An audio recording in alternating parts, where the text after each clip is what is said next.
For someone, this was once a priceless treasure. Photos of a loved one away at war, a couple separated by conflict, a boy who meant the world, a V-mail from the front to his darling wife from Sergeant Carl Carlson. That wife, clues indicate, named Alma.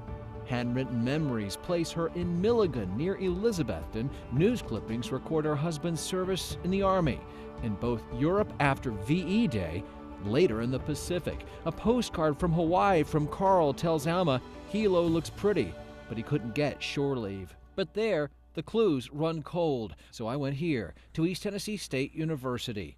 And this is our temperature and humidity controlled room. To the archives of Appalachia.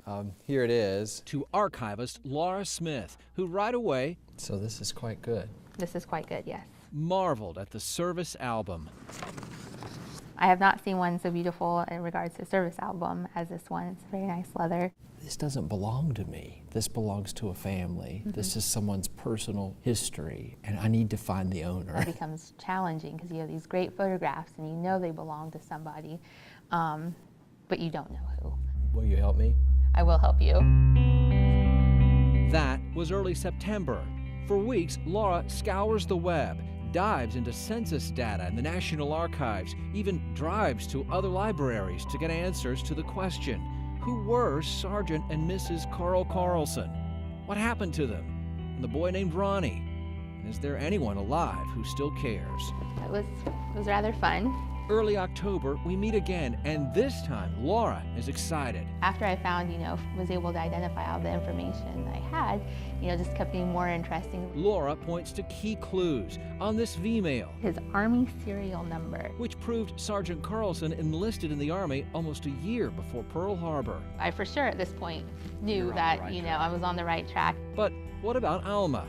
A news clipping about James Bradley takes Laura to census records. James Bradley, the son of Frank Bradley, who in 1920 had an infant daughter named Alma. Alma Bradley. By 1946, the census shows she's a beautician in Elizabethton, now the wife of Carl Carlson.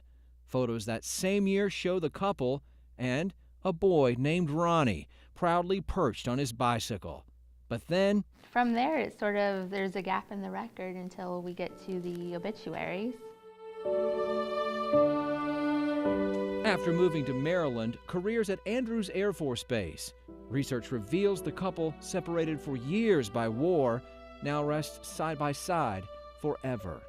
But still the question, is anyone around who called them family? One last clue, Laura finds Alma Carlson's 1986 obituary with this line. Survivors include one son, Ronnie P. Bradley. With only that name and the hope Ronnie was still alive, I got on the phone. I came into contact with some photographs that were given to me. They were from World War II. After just a few calls, I found exactly what we've been looking for. An appointment set. A few days later, Ronnie, I have been waiting a long time to give you these. Ronnie, the Carlson son. He moved back from Maryland to Carter County and raised his family years ago. This belongs to you, and I want you to have it. Have you seen this before? No. You've never seen this before? No. That's the first time I've seen it. We did not know it existed, unfortunately. I'm thinking this is your mother and her sister. This is Alma, and that's Madeline. Who's that? Oh. I don't know. Ronnie, take a good look at that little sailor. Is that wonderful? Yep, that's all Ronnie. That's him. Oh, that's wonderful. And there's Ronnie on his bicycle. Oh, yes, there's that wonderful bicycle that got stolen, unfortunately. Oh, no. You remember that bike?